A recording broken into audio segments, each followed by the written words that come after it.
하버드 대학의 한 강의실에서 깊은 역사적 자부심을 간직한 동양의 뛰어난 학생과 혁신적인 사고방식을 지닌 서양의 학생이 팽팽한 지적 대결을 펼치고 있었습니다. 이들은 단순한 학문적 논쟁을 넘어 각자의 문화적 배경과 관점을 바탕으로 열정적인 의견 교환을 이어갔습니다. 이 흥미로운 토론의 핵심에는 약 6세기 전에 창제된 독특한 문자 체계가 자리 잡고 있었는데요. 교수의 중재 아래 진행된 이 토론은 결국 양측 모두가 예상치 못한 놀라운 결론에 도달하게 되었습니다. 이 특별한 순간에 두 학생이 발견한 진실은 무엇이었을까요? 지금부터 그 흥미진진한 이야기를 함께 살펴보도록 하겠습니다. 시작하기 전에 잠시 영상 아래쪽에 있는 좋아요 버튼과 구독 알림을 활성화해 주시면 더 많은 문화와 언어에 관한 심층적인 콘텐츠를 제작하는 데 큰 힘이 됩니다. 여러분의 지지가 더 풍성한 지식 공유의 여정을 만들어갑니다. 안녕하세요. 저는 하버드 대학교 언어학과에 재학 중인 레이첼입니다. 오늘은 제가 어떻게 한글이라는 매력적인 문자, 체계에 깊이 매료되었는지 진솔한 이야기를 나누고 싶습니다. 어린 시절부터 저는 다양한 외국어에 남다른 호기심을 가지고 있었습니다. 영어를 모국어로 사용하면서도 늘 다른 나라의 언어와 문화에 대한 이해를 넓히고 싶었죠. 특히 고등학교 때는 중국의 오랜 역사와 풍부한 문화적 유산의 깊은 매력을 느꼈습니다. 제 절친한 친구 소피아가 중국 단기 유학 프로그램을 마치고 돌아온 후 중국의 황홀한 문화유산과 심오한 철학, 체계에 대해 열정적으로 이야기해 주었습니다. 그녀가 들려준 고대 실크로드를 통한 동서양 문명의 교류 이야기와 중국 문명이 인류 역사에 미친 깊은 영향력에 대한 설명은 저를 완전히 사로잡았습니다. 웅장한 만리장성의 역사, 자금성의 건축미, 그리고 신비로운 병마용의 이야기를 접하면서 저는 이 위대한 문명의 언어를 배워야겠다는 결심을 굳혔습니다. 중국어 학습은 새로운 문화의 창을 열어줄 열쇠라고 생각했습니다. 그러나 실제로 중국어 공부를 시작하고 나서 예상보다 훨씬 큰 어려움에 직면했습니다. 수천 개에 달하는 복잡한 한자를 하나하나 암기해야 했고 각 한자의 의미와 발음 사이에 직관적인 연결고리가 없어 더욱 어려웠습니다. 획순을 익히는 과정도 만만치 않았고 비슷하게 생긴 수많은 한자들 사이에서 미묘한 차이를 구별하는 것은 끊임없는 도전이었습니다. 특히 중국어의 성조 체계는 정말 난관이었습니다. 같은 발음이라도 성조에 따라 완전히 다른 의미가 되기 때문에 일상 대화에서도 빈번한 오해와 혼란을 경험했습니다. 이런 복잡성 때문에 중국어 학습은 점점 부담스럽게 느껴졌습니다. 그러던 어느 날 대학 도서관에서 중국어 참고 자료를 찾던 중 우연히 한 한국어 교재가 제 시선을 사로잡았습니다. 책 표지에는 기하학적이면서도 우아한 선들로 이루어진 독특한 문자들이 있었는데 그 시각적 아름다움에 순간 매료되었습니다. 마치 예술 작품처럼 느껴지는 이 낯선 글자들은 즉시 제 호기심을 자극했고 그 자리에서 책을 펼쳐보게 되었습니다. 호기심에 이끌려 책을 펼쳐본 순간 한글이 지닌 간결하면서도 체계적인 아름다움에 완전히 매료되었습니다. 각 글자의 구조적 균형과 기하학적 조화가 마치 정교한 퍼즐처럼 느껴졌고 한글의 형태가 내포하는 과학적 원리에 강한 흥미를 느꼈습니다. 그날 저녁 기숙사로 돌아와 즉시 인터넷 검색을 통해 한글에 관한 더 많은 정보를 찾아보기 시작했습니다. 제가 발견한 사실들은 정말 놀라웠습니다. 전 세계에 약 6천여 개의 언어가 존재하지만 이를 표기하기 위한 독자적인 문자, 체계는 50여 개에 불과하다는 점이 충격적이었습니다. 더욱 흥미로웠던 점은 한글이 이 문자 체계들 중에서도 특별한 위치를 차지하고 있다는 사실이었습니다. 한글은 세계 문자 역사상 유일하게 누가, 언제, 왜, 어떻게 만들었는지 그 모든 과정과 철학적 배경이 명확하게 기록된 문자라는 점을 알게 되었습니다. 대부분의 문자들이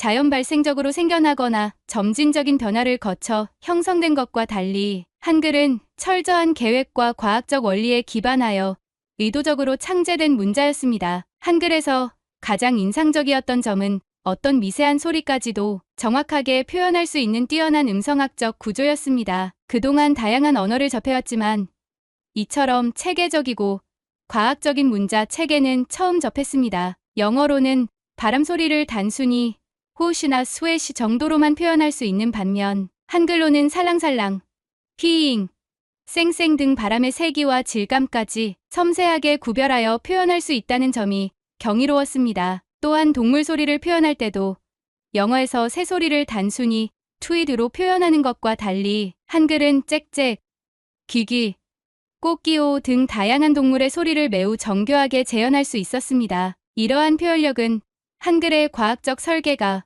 얼마나 뛰어난지를 보여주는 명확한 증거였습니다. 특히 훈민정음, 헤레본이라는 고문서를 통해 한글 창제의 원리와 철학을 알게 되었는데 600년 전에 이미 현대 언어학의 핵심 원리들을 포함하고 있다는 사실에 깊은 감동을 받았습니다. 세계 어느 언어의 발음도 한글로 정확하게 표기할 수 있다는 사실은 제가 한국어를 배우기로 한 결정이 얼마나 탁월했는지 재확인시켜 주었습니다. 학술 데이터베이스를 통해 한글에 관한 연구 자료들을 더 깊이 살펴보게 되었고 그 과정에서 한글의 체계성에 더욱 매료되었습니다. 표준어 규정에 따르면 한글은 자음 19개와 모음 21개, 총 40개의 기본 글자로 구성되어 있으며 이 글자들이 어떤 과학적 원리에 따라 창제되었는지를 알게 되었습니다. 이런 발견은 제 언어학적 호기심을 더욱 자극했으며 한글 학습에 대한 저의 열정은 날이 갈수록 커져갔습니다. 자음의 발음, 위치에 따른 체계적 분류가 특히 인상적이었습니다. 한글은 자음을 발음하는 신체 기관의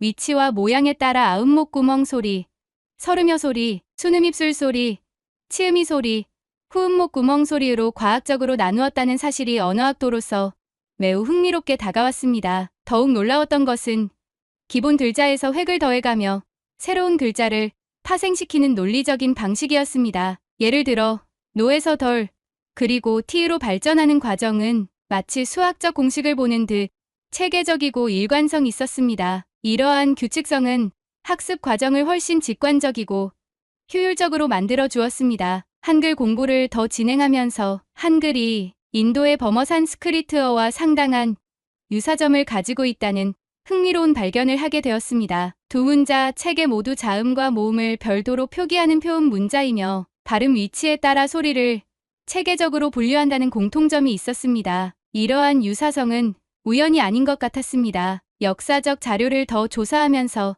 세종대왕이 한글을 창제할 때 불교 승려들의 전문적인 조언을 받았다는 사실을 알게 되었습니다. 특히 신미대사라는 승려가 버머에 관한 지식을 제공하여 한글 창제에 중요한 영향을 미쳤다고 합니다. 이에 감사한 세종대왕은 후에 신미대사에게 해각존자라는 특별한 칭호를 수여했다는 역사적 일화에 깊은 인상을 받았습니다. 이러한 역사적, 언어학적 배경을 알게 될수록 제가 배우고 있는 한글이 단순한 문자가 아니라 동양의 지혜와 과학적 사고가 완벽하게 조화를 이룬 혁신적인 발명품이라는 깨달음을 얻게 되었습니다. 미국의 유명 작가 펄 버기, 한글은 세계에서 가장 단순하면서도 가장 과학적인 문자 체계라고 평가했다는 구절을 읽었을 때는 가슴이 벅차올랐습니다. 저는 점차 한국 문화 전반에도 관심을 확장하게 되었습니다. 특히 한국 요리에 매료되어 김치 담그는 법을 직접 배우기 시작했습니다. 기숙사에서 중국 유학생 룸메이트 미니는 처음에 한국 음식이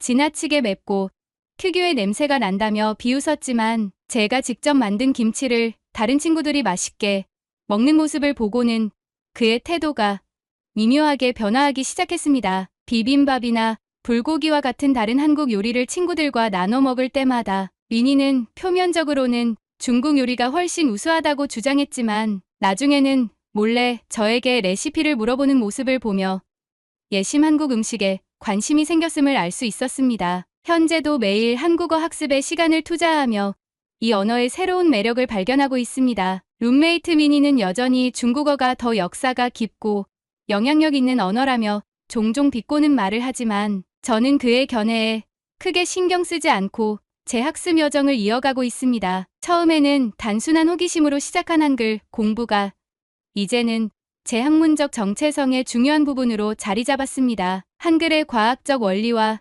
세종대왕의 혁신적 사고방식에 대해 더 깊이 이해할수록 이 독특한 문자 체계를 창제한 지혜에 더욱 감탄하게 됩니다. 앞으로도 한국어와 한국 문화에 대한 이해를 넓혀가며 언젠가는 유창하게 한국어를 구사하는 것이 제 목표입니다. 하버드 대학 언어학과에서 공부하며 한글의 매력에 푹 빠진 저는 매일매일 새로운 언어적 발견에 기쁨을 느끼고 있었습니다. 중국어 학습을 시작했을 때의 어려움과 달리 한글은 제게 언어 학습의 새로운 지평을 열어주었습니다. 어느 평범한 화요일 아침, 평소보다 일찍 강의실에 도착한 저는 한국어 기초 교재를 보며 복습하고 있었습니다. 그때 옆자리에 앉은 중국 유학생 윤희가 제 교재를 흘깃보더니 갑자기 대화를 시작했습니다. 중국어야말로 세계에서 가장 많은 인구가 사용하는 언어이고 5,000년이 넘는 역사를 가진 위대한 문화의 정수인데 그가 말했습니다. 굳이 한국어를 배우는 이유가 뭐야?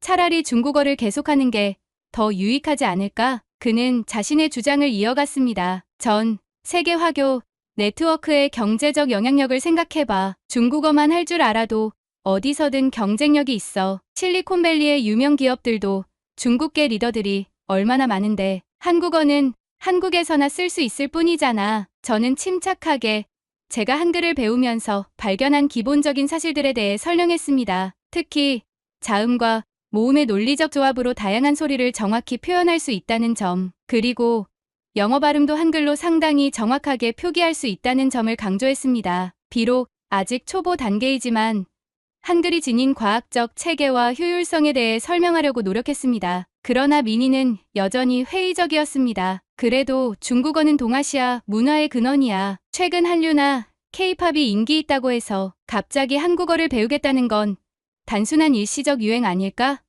라며 의문을 제기했습니다. 저는 비록 아직 한국어를 능숙하게 구사하지는 못하지만 더 배울수록 이 언어의 깊이와 매력을 발견하게 된다고 대답했습니다. 특히 한글이 일반 백성들이 쉽게 읽고 쓸 수 있도록 과학적으로 설계되었다는 역사적 배경이 제게는 큰 의미로 다가왔다고 설명했습니다. 우리의 열띤 대화는 데이비드 교수님이 강의실에 들어오시면서 자연스럽게 중단되었습니다. 교수님은 입실하자마자 저희의 토론을 눈치채신 듯했고 무슨 이야기를 그렇게 열정적으로 나누고 있었나요? 라고 물으셨습니다. 제가 민희와 나눴던 한글과 중국어에 관한 토론을 간략히 설명드리자 교수님의 눈에 흥미로운 빛이 어렸습니다. 마침 오늘 강의 주제와도 밀접한 관련이 있는 대화였던 것 같았습니다. 데이비드 교수님은 환한 미소를 지으며 고개를 끄덕이셨습니다. 마침 오늘은 세계 여러 문자, 체계 중에서도 특별한 학문적 주목을 받고 있는 한글에 대해 살펴보려고 했습니다. 현대 언어학자들 사이에서 뛰어난 설계로 인정받는 한글과 한국어의 독특한 특성에 대해 함께 탐구해 보겠습니다. 교수님의 말씀이 끝나기도 전에 민희가 또다시 손을 들고 질문했습니다. 교수님, 그렇지만 한글은 결국 한자 문화권에서 파생된 문자 아닌가요? 중국 문화의 영향 없이는 한글도 존재하지 않았을 것 같은데요. 게다가 현대 한국어에도 상당수의 한자어가 사용되고 있잖아요. 교수님은 민희의 질문을 경청하시고 잠시 생각에 잠기셨습니다. 이내 칠판 앞으로 걸어가시며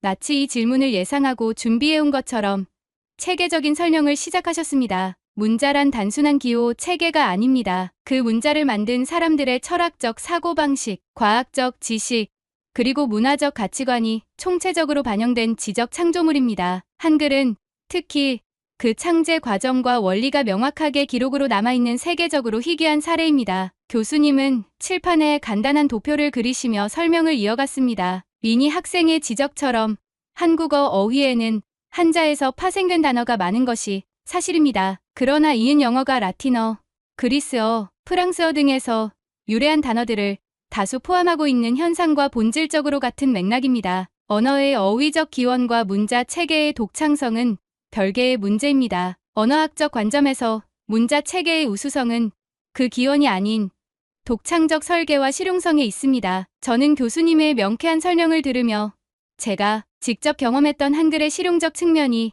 단순한 우연이 아니라 치밀한 설계의 결과였음을 깨달았습니다. 비록 한국어를 배운 지 얼마 되지 않았지만 자음과 모음을 조합하여 글자를 만드는 과정이 마치 정교한 퍼즐을 완성해가는 듯한 즐거움을 주었던 이유를 이제 이해할 수 있었습니다. 강의실은 평소보다 더 집중된 분위기로 가득했습니다. 평소 활발하게 의견을 개진하던 다른 학생들도 이번에는 특별히 경청하는 자세였습니다. 아마도 모두가 이 강의가 단순한 언어학적 이론을 넘어 문화와 역사, 그리고 인간, 지성의 창의적 성취에 관한 통찰력 있는 내용을 담고 있으리라 기대하는 듯했습니다. 저는 서둘러 노트북을 켜고 교수님의 모든 말씀을 상세히 기록하기로 마음먹었습니다. 아직은 한국어 초보자이지만 이 강의를 통해 제가 선택한 언어가 지닌 특별한 가치와 의미를 더 깊이 이해할 수 있으리라 기대했습니다. 데이비드 교수님은 칠판에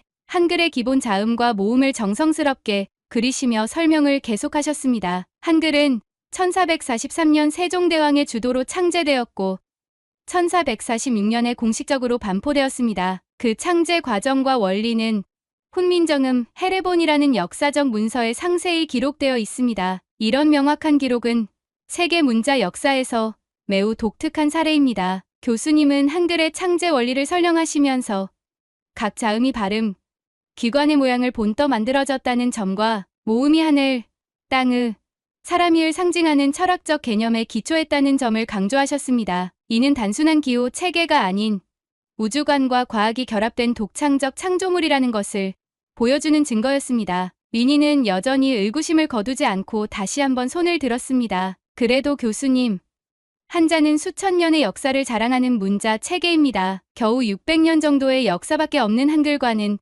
비교할 수 없지 않을까요? 그의 목소리에는 여전히 자신감과 약간의 비웃음이 묻어 있었습니다. 데이비드 교수님은 민희의 질문에 여유로운 미소를 지으시며 차분하게 대답하셨습니다. 민희 학생, 문자의 가치는 단순히 역사의 길이로 평가되는 것이 아닙니다. 그보다는 그 문자가 얼마나 과학적이고 실용적인가에 달려 있습니다. 세종대왕은 한글을 창제한 후 3년 동안 궁중에서 직접 사용해보며 실제 적용 과정에서 나타나는 문제점들을 지속적으로 보완했습니다. 당대 최고의 학자들인 성삼문, 신숙주 등과 함께 면밀히 검토하고 개선하는 과정을 거쳤죠. 저는 교수님의 설명을 경청하며 열심히 필기를 이어갔습니다. 한글이 이렇게 체계적이고 실증적인 과정을 통해 완성되었다는 사실이 새롭게 다가왔습니다. 교수님은 한글의 보급 정책에 대해서도 흥미로운 설명을 이어가셨습니다. 세종대왕은 한글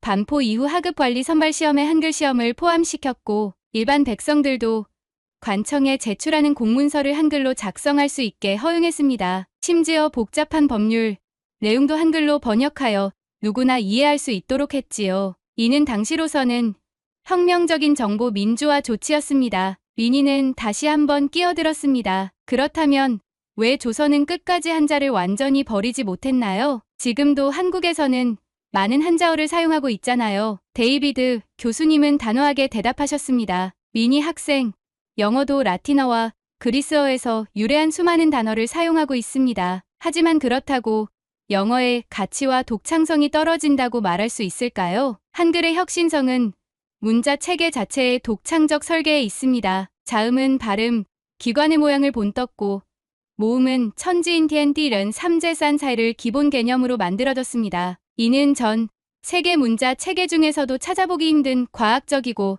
철학적인 원리입니다. 교실은 잠시 깊은 침묵에 빠졌습니다. 민희의 얼굴은 미묘하게 붉어졌고 다른 학생들의 눈빛에는 새로운 깨달음의 빛이 어렸습니다. 저 역시 제가 배우고 있는 문자가 단순한 기호가 아닌 깊은 과학적 철학적 사고의 결정체라는 사실에 새삼 경외감을 느꼈습니다. 실제로 한글 창제 이후 조선의 문맹률은 급격히 감소했다는 역사적 사실은 한글의 실용성을 입증하는 강력한 증거였습니다. 더욱이 한글은 어떤 외국어의 발음도 비교적 정확하게 표기할 수 있는 뛰어난 음성학적 유연성을 갖추고 있었습니다. 데이비드 교수님의 강의는 이어졌고 저는 한글이 지닌 현대적 가치와 미래, 잠재력에 대해 더 깊이 이해하게 되었습니다. 교수님은 한글의 제작 원리를 설명하시면서 단순히 소리를 기록하는 것을 넘어 체계적인 음성학적 원리를 내포하고 있다는 점을 강조하셨습니다. 특히 각 자음이 발음,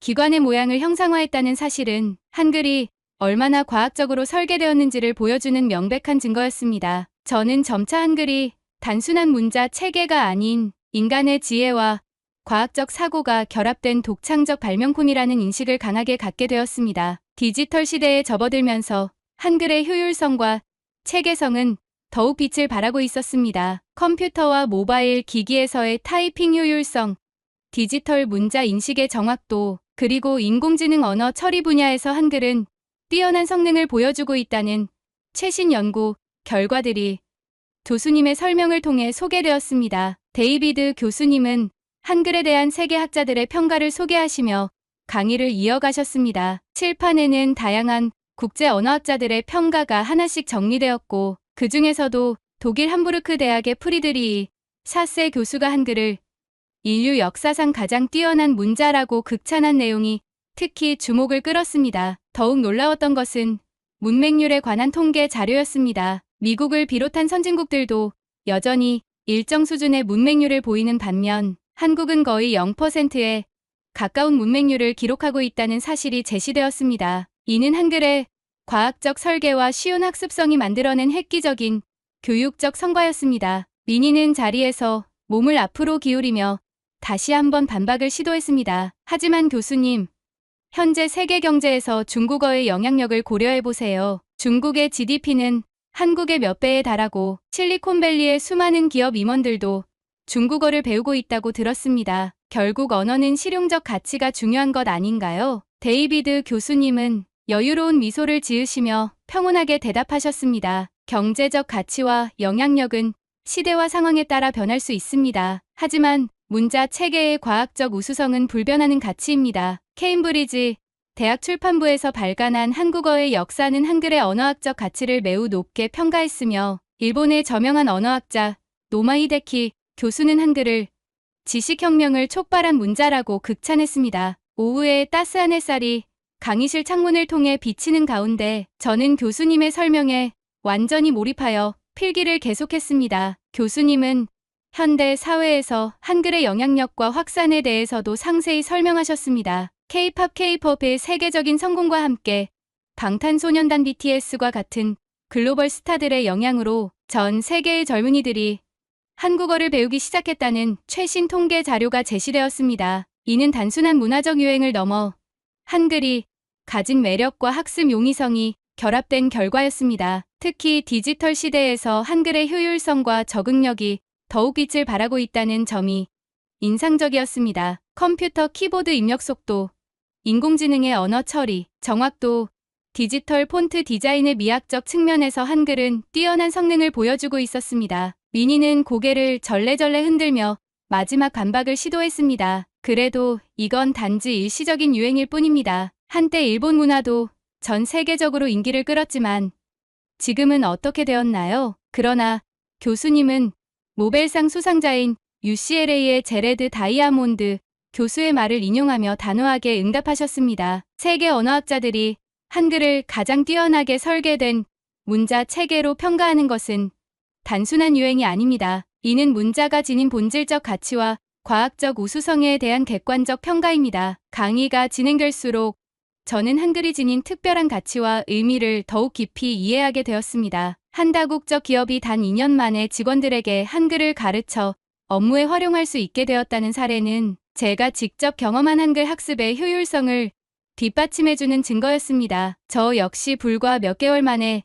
기본적인 읽기와 쓰기가 가능해졌으니까요. 강의실 안에는 점차 한글에 대한 호기심과 관심이 확산되고 있었습니다. 평소에는 조용히 듣기만 하던 학생들도 이제는 적극적으로 질문을 던지기 시작했고 여러 학생들이 모트의 한글 자모를 따라 써보거나 발음을 소리 내어 연습하는 모습을 볼 수 있었습니다. 심지어 민희조차도 자신의 시각이 다소 편향되어 있었음을 은연중에 인정하는 듯한 표정으로 강의를 경청하고 있었습니다. 데이비드 교수님은 칠판에 세종대왕 시대의 주요 인물들과 그들의 혁신적 업적을 정리하시며 설명을 이어나가셨습니다. 맹사성과 박연이 중심이 되어 전통음악 체계를 체계적으로 정비했으며 정초와 이순지, 김담, 장영실 등이 천문 관측, 기기 개발과 역법 개정을 주도했다는 역사적 설명에 학생들의 관심이 집중되었습니다. 특히 인상적이었던 것은 세종대왕이 얼마나 전략적이고 체계적으로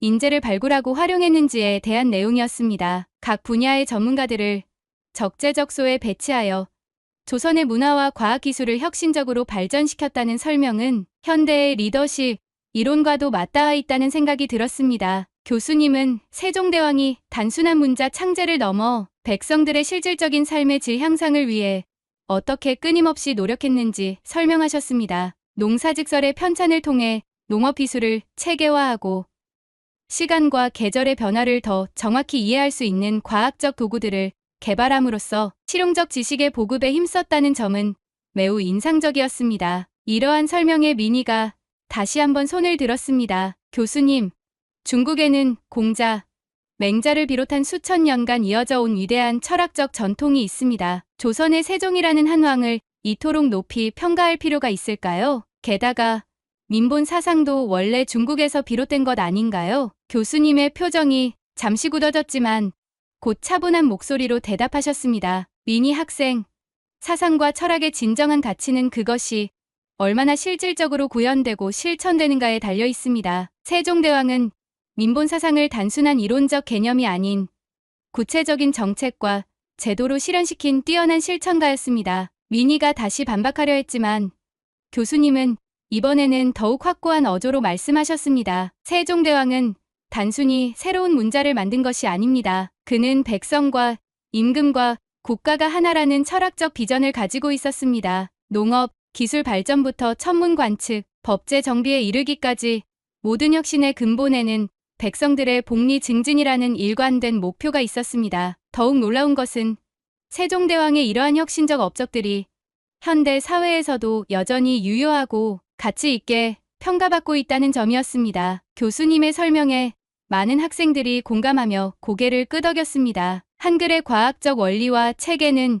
현대 디지털 시대에서도 완벽하게 적용되고 있으며 오히려 그 가치가 더욱 높아지고 있다는 점이 강조되었습니다. 저는 이 강의를 통해 한글이 단순한 문자 체계가 아닌 깊은 인문학적 가치와 과학적 원리가 결합된 독창적인 문화유산이라는 것을 깊이 깨닫게 되었습니다. 백성을 향한 진정한 사랑과 헌신에서 비롯된 이 위대한 창조물이 600년이 지난 현재까지도 그 가치를 인정받고 있다는 사실은 정말 감동적이었습니다. 이제 저는 한글 학습을 더욱 진지하게 이어나가야겠다는 결심을 굳게 다졌습니다. 데이비드 교수님은 한글의 현대적 가치와 미래, 전망에 대한 설명으로 강의를 마무리하기 시작하셨습니다. 그러자 미니가 마지막으로 의견을 제시했습니다. 교수님, 인공지능과 기술 혁신이 주도하는 미래 시대에는 중국어가 더 중요한 위치를 차지할 것입니다. 중국의 기술력이 급속도로 성장하고 있고 경제 규모도 세계 최대 수준이니까요. 교수님은 이번에는 실증적인 데이터를 보여주시며 미니의 주장에 대해 명확히 반박하셨습니다. 흥미로운 관점이네요. 미니 학생. 하지만 실제 인공지능 언어 처리 성능 데이터를 살펴보면 로마 알파벳이나 중국어 한자는 6070% 수준의 인식 정확도를 보이는 반면 한글은 95% 이상의 놀라운 정확도를 기록하고 있습니다. 이는 한글의 과학적 설계가 디지털 시대에 얼마나 효율적으로 작동하는지를 보여주는 명확한 증거입니다. 교수님은 더 이해하기 쉬운 사례를 들어 설명을 이어가셨습니다. 예를 들어 영어의 ally라는 단어를 생각해 보세요. 똑같은 철자인데도 문맥에 따라 전혀 다른 발음으로 익힐 수 있습니다. 로마 알파벳은 이처럼 발음과 표기 사이의 일관성이 부족한 한계를 가지고 있습니다. 반면 한글은 소리 나는 대로 정확하게 적을 수 있어 비가 내리는 소리, 바람 부는 소리, 새가 지저귀는 소리까지도 세밀하게 표현 가능합니다. 교수님은 계속해서 세계적인 동향을 소개하셨습니다. MIT, 하버드,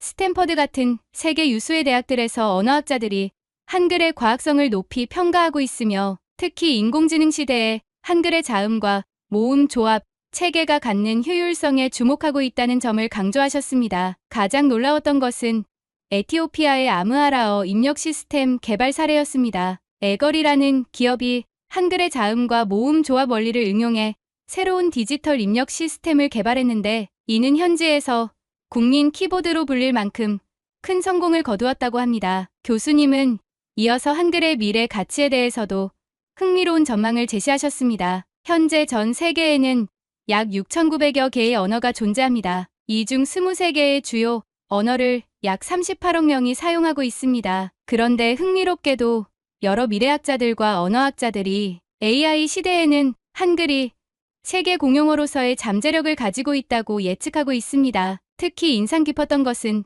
자폐 스펙트럼 아동들의 언어 발달에서 한글이 보여준 가능성이었습니다. 최근 연구에 따르면 한글을 학습하는 과정에서 자폐 아동들의 뇌 구조에 긍정적인 변화가 관찰되었다고 합니다. 이는 한글이 단순한 문자 체계를 넘어 인간의 인지 발달에도 유익한 영향을 미칠 수 있다는 가능성을 시사하는 결과였습니다. 저는 이 강의를 통해 한글의 놀라운 가치와 의미를 새롭게 인식하게 되었습니다. 처음에는 단순히 한국 드라마와 K-팝을 더 잘 이해하기 위해 시작했던 공부였지만 이제는 미래에 중요한 역할을 할 언어를 배우고 있다는 자부심이 생겼습니다. 앞으로도 이 과학적이고 실용적인 한글을 더욱 열정적으로 공부해 나가고 싶습니다. 600년 전 백성들을 위해 창제된 한글이 이제는 전 세계 사람들에게 도움이 될 수 있다는 사실이 정말 감동적입니다. 오늘의 강의를 통해 한글이 단순한 문자가 아닌 인류의 미래를 향한 소중한 선물이라는 것을 깨달았습니다. 이제 저는 더욱 큰 자부심과 열정을 가지고 한글 공부를 계속해 나갈 것입니다. 여러분도 기회가 된다면 한글의 아름다움과 과학성을 직접 경험해 보시길 권해드립니다. 여기서 제 이야기를 마치겠습니다. 경청해 주셔서 감사합니다. 오늘 사연 어떠셨나요? 하버드 대학교에서 펼쳐진 한글과 한국어의 가치를 둘러싼 이 흥미로운 논쟁을 통해 우리의 문화유산이 갖는 세계적 가치를 다시 한번 확인할 수 있었습니다. 레이첼이 깨달은 것처럼 한글은 단순한 문자 체계가 아닌 과학과 철학이 결합된 인류의 위대한 문화유산입니다. 600년 전 세종대왕의 혁신적 사고가 오늘날 디지털 시대에도 그 가치를 인정받고 있다는 사실이 자랑스럽지 않으신가요? 혹시 여러분 중에서도 외국어를 배우고 계신 분들이 있으시다면 댓글로 여러분의 경험을 나눠주세요. 어떤 언어를 배우고 계신지, 그 과정에서 어떤 흥미로운 발견을 하셨는지 궁금합니다.